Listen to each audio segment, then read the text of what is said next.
اور یاد کریے صحابہ کرام کی زندگی،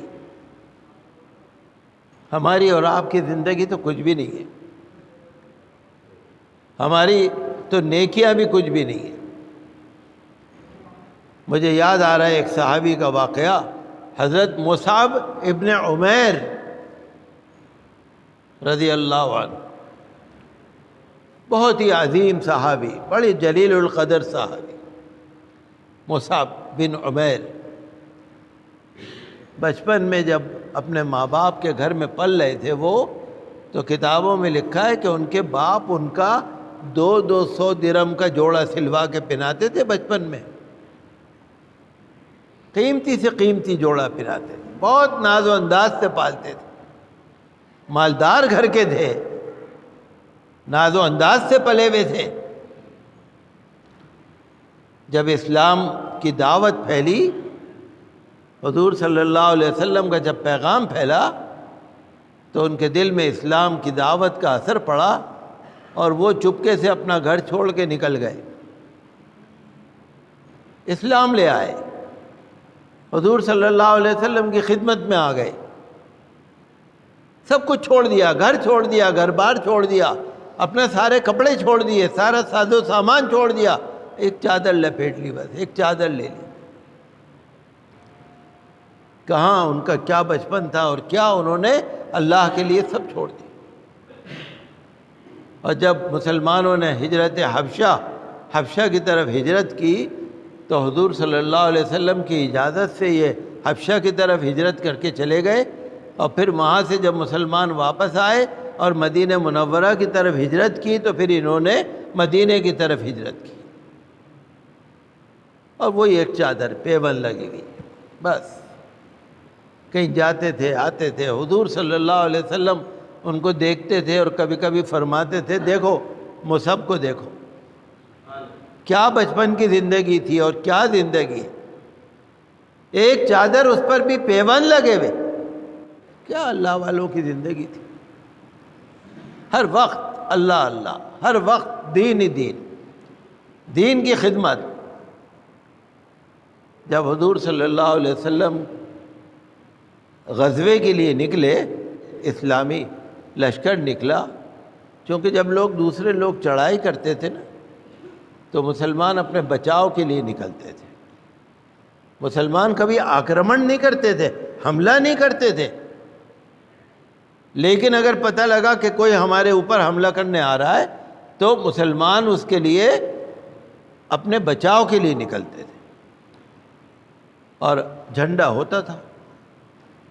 تو حضور صلی اللہ علیہ وسلم نے مصعب بن عمیر رضی اللہ عنہ کو مہاجروں والا جھنڈا دیا۔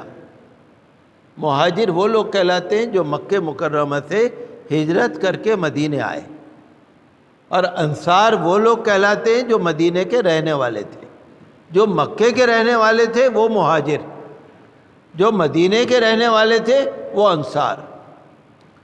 تو مہاجر جو گروپ تھا، اس کا جھنڈا حضور صلی اللہ علیہ وسلم نے مصعب بن عمیر کو دیا۔ جھنڈا لے کر جب یہ جا رہے تھے میدان جنگ میں، کسی نے دیکھ لیا، زور سے ان کے اوپر وار کرا، ان کے ہاتھ کے اوپر، ان کا ہاتھ کٹ گیا، فوراً انہوں نے بائیں ہاتھ سے جھنڈے کو سنبھال لیا۔ اس نے پھر دوبارہ الٹے ہاتھ پہ بھی وار کرا، انہوں نے جلدی سے دونوں ہاتھوں کی کونیوں سے جھنڈے کو اپنے سینے سے لگا لیا، جھنڈا گرنے نہیں دیا۔ پھر اس نے اور وار کرا، جب یہ شہید ہو گئے، گر گئے، تو کسی اور نے جھنڈا اپنا سنبھال لیا۔ کیا وقت ہے، دیکھیے کیا بچپن ہے اور کیا جوانی ہے اور کیا آخر ہے۔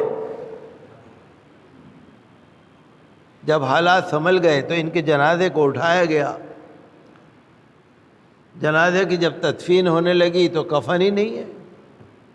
آپ غور کیجئے ذرا، کفن ہی نہیں ہے، ایک چادر ہے بس۔ کیا وقت رہا ہوگا کہ صحابہ کرام کی زندگی بھی بڑی سادی تھی۔ اس وقت کفن وہاں نہیں ملا، تو حضور صلی اللہ علیہ وسلم نے فرمایا کہ بھئی جو ان کی چادر ہے اسی میں کفن دے دو۔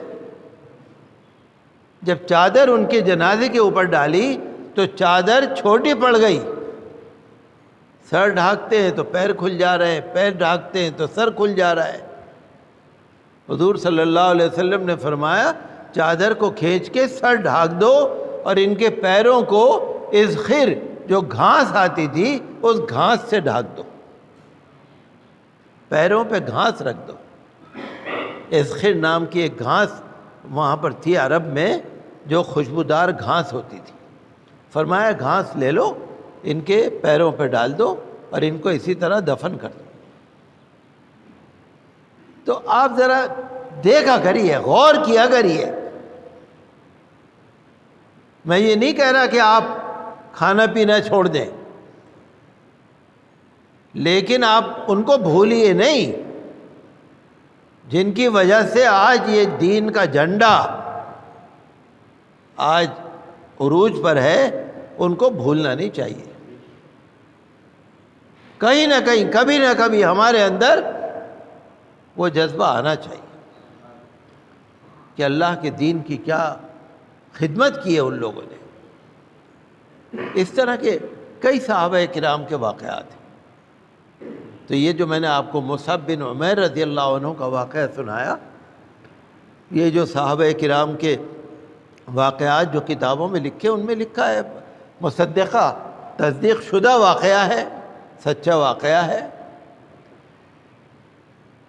تو اس طرح کے واقعات جب ہم سنتے ہیں تو ایک جذبہ پیدا ہوتا ہے ہمارے اندر.